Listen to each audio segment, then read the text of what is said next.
EMP Series, Day 150. Roger woke out of a fitful sleep just before 3 a.m. He was drenched in sweat and shaking uncontrollably. This was the result of the post-traumatic stress disorder from which he suffered.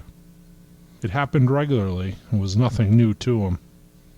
He got up, rolled a smoke, and sat in his collapsible chair outside his tent. He sat in the quiet night, smoking and staring up at the stars. It was cold, and the fresh air was crisp. It was quiet.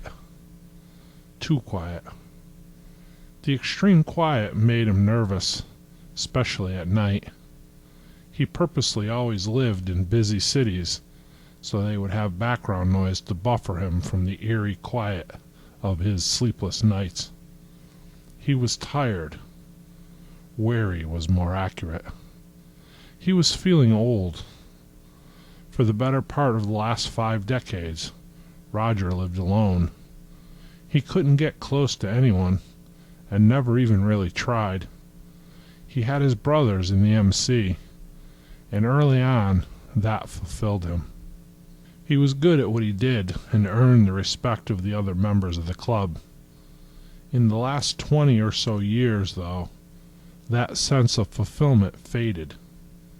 He did what he did for the club now, mainly out of a sense of duty, out of loyalty and commitment to the MC. Truth be told, he didn't like the killing. He didn't like the violent lifestyle. But this was the hand he was dealt.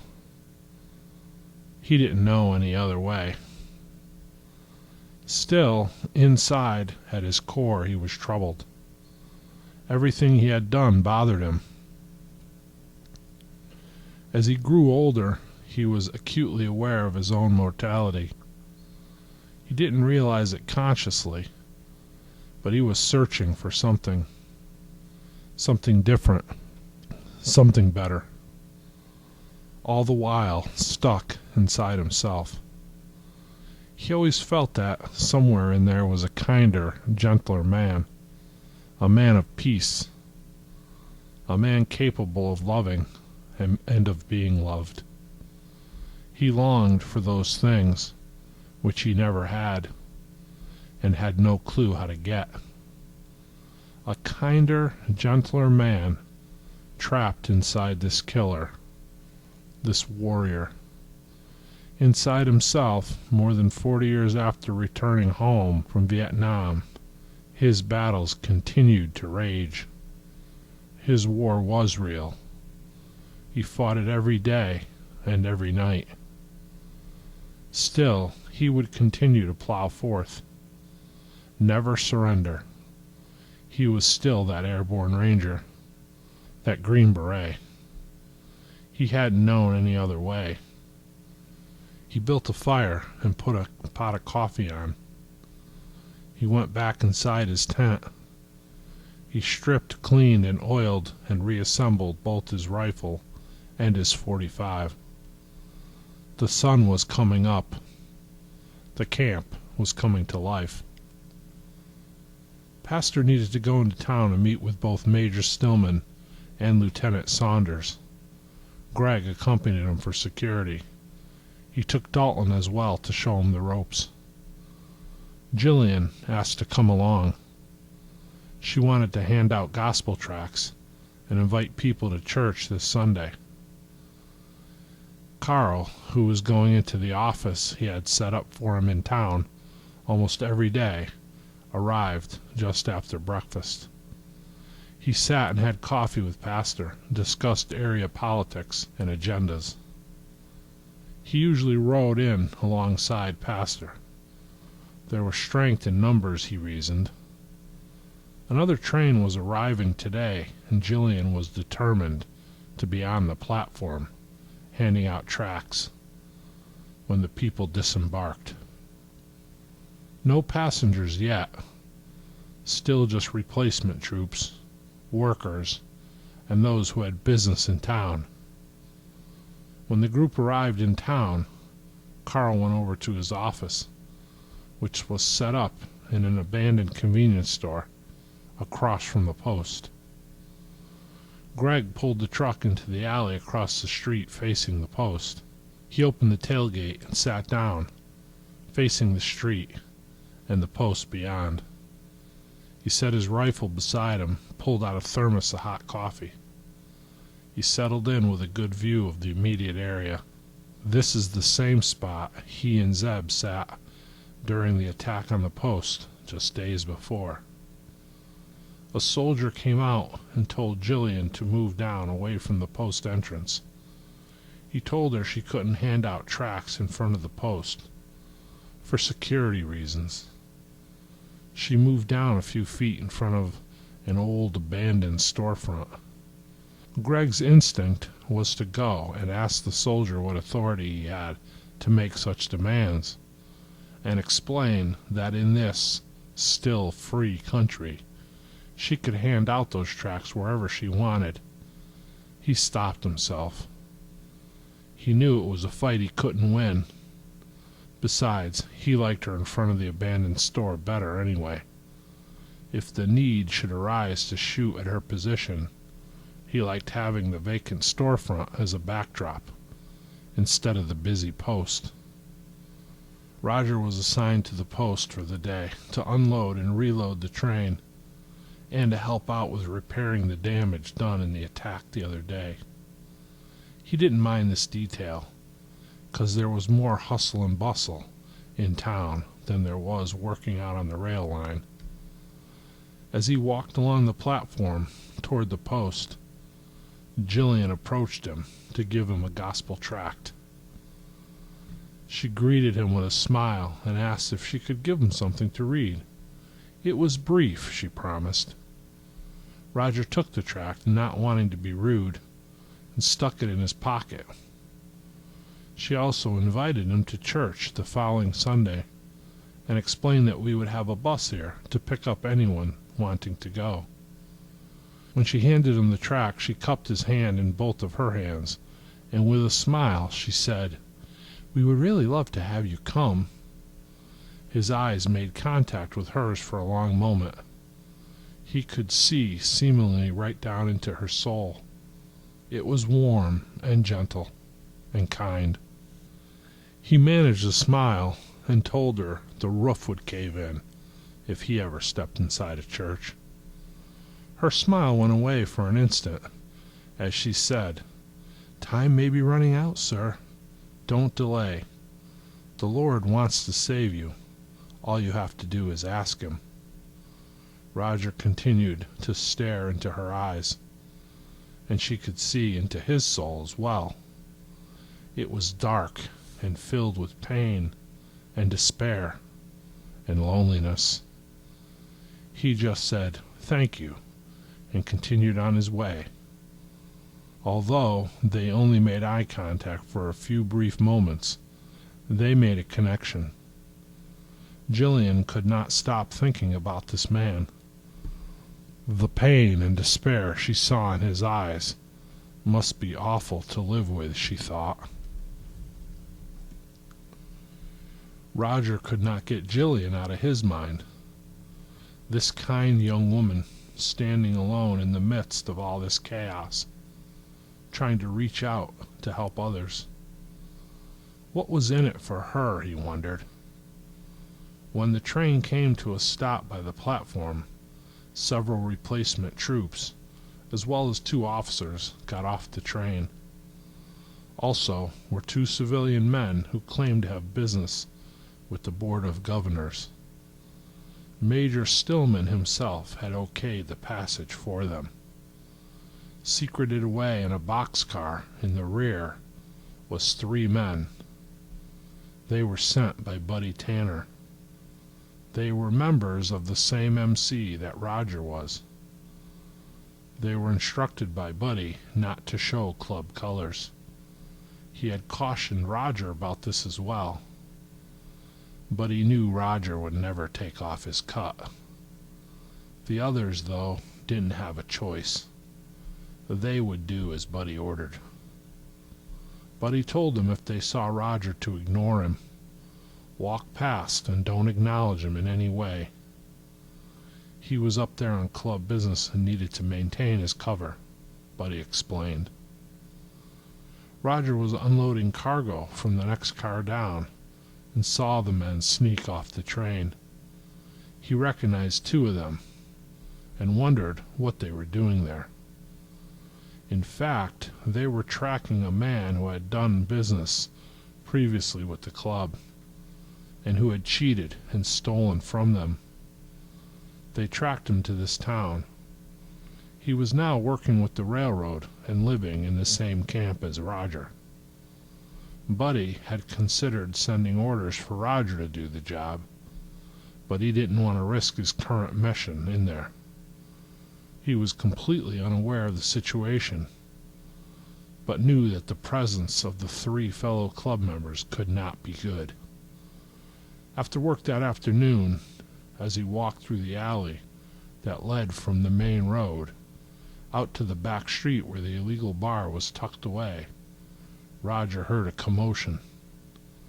He looked over to see the three men from the MC standing around a fourth man who was backed up against an alley wall. Two of them were holding him in place, and the third man stepped forward and stabbed him several times in the stomach. He then held the knife up against his cheek and told them that when he decided to steal from them, that was the last bad decision he would ever make. Then he cut his cheek from below his right eye down to his chin. The man was bleeding badly from his stomach and keeled over. The two men let him drop to the ground. The men heard a child cry and turned to see Jillian and her two youngest children standing at the end of the alley. They had walked around the corner just in time to witness the murder.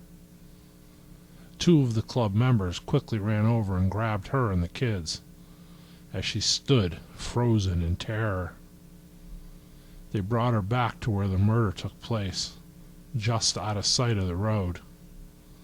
Now she stood in almost the same spot the dead man was standing moments ago.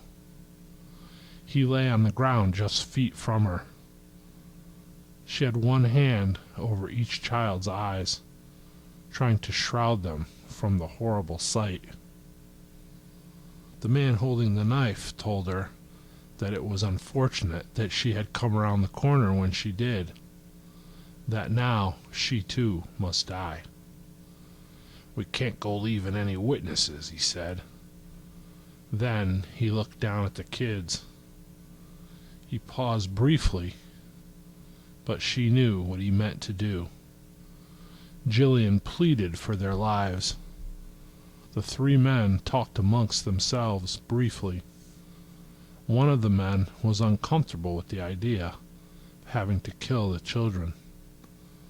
The man with the knife, the leader apparently, assured them that there was no other way. Roger, watching from across the alley, stepped out so the men could see him. Startled, they turned to look at him. He knew two of the men well. The third was new, a prospect. This was his first real job with the club.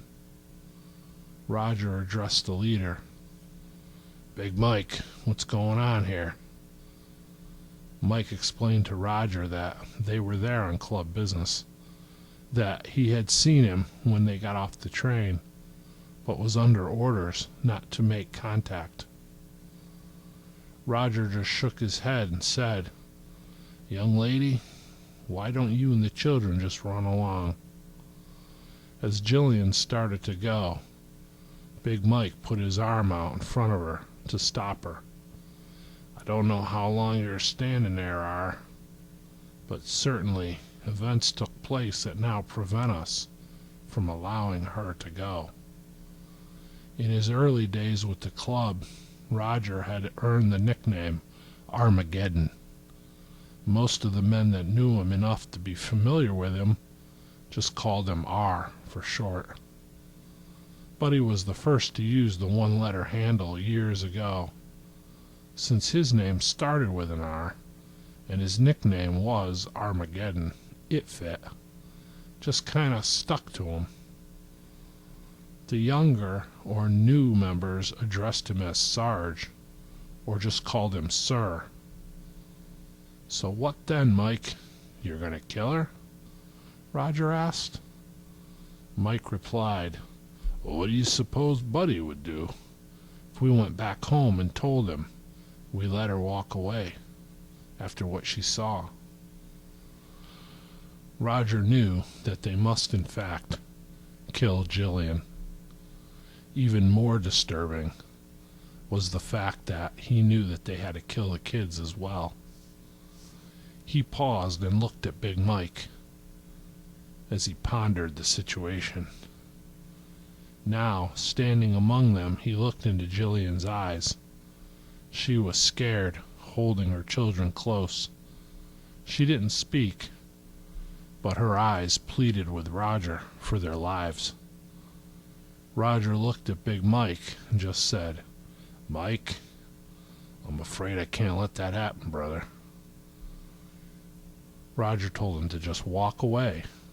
He would take any heat from Buddy over it. He told him that it was his call. He was ordering them to walk away. Mike looked at Jillian.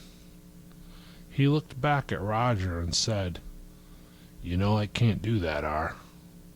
As Roger answered, "I know," he delivered one forceful blow to Big Mike's neck, hitting him square in the Adam's apple.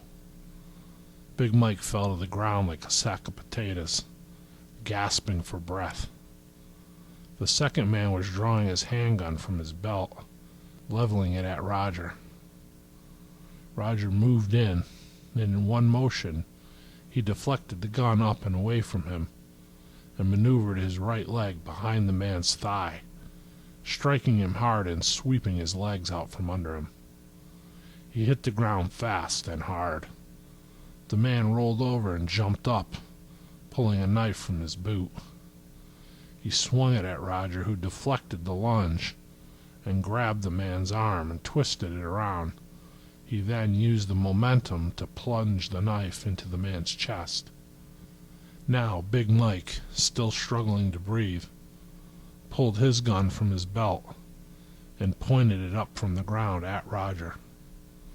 Before he could squeeze off a round, Roger kicked it out of his hand and delivered one fatal blow with his boot to Big Mike's temple. The prospect was at that moment running for his life. Roger picked up the gun and fired once, hitting him in the back of the shoulder. Before he could get another shot off, the prospect turned and disappeared around the corner into the street. Roger looked at Jillian. He stuck the gun in his waist and picked up the spent shell casing, put it in his pocket. It's not like there were any forensic labs operating nowadays, but old habits died hard. Jillian grabbed his hands with hers and said, "Thank you, thank you." Roger turned to walk away as she pleaded with him to stay. He explained that he could not be there when the authorities arrived. Having fired the gun, he was sure that they would be there any moment. "But," she said, "you were just defending us. You won't get in any trouble." "It's not that simple, young lady. I wish it were. Believe me, I do, but it just isn't." He heard a commotion in the street, and he turned and ran. Carl Fairley arrived seconds later to find Jillian standing over the 3 dead bodies. When he asked her what had happened, she just ran up to him and threw her arms around him. He could feel her entire body trembling. He just said, "Come on, honey, we'll sort this out in my office." Once there, she told Carl everything that had happened in the alley.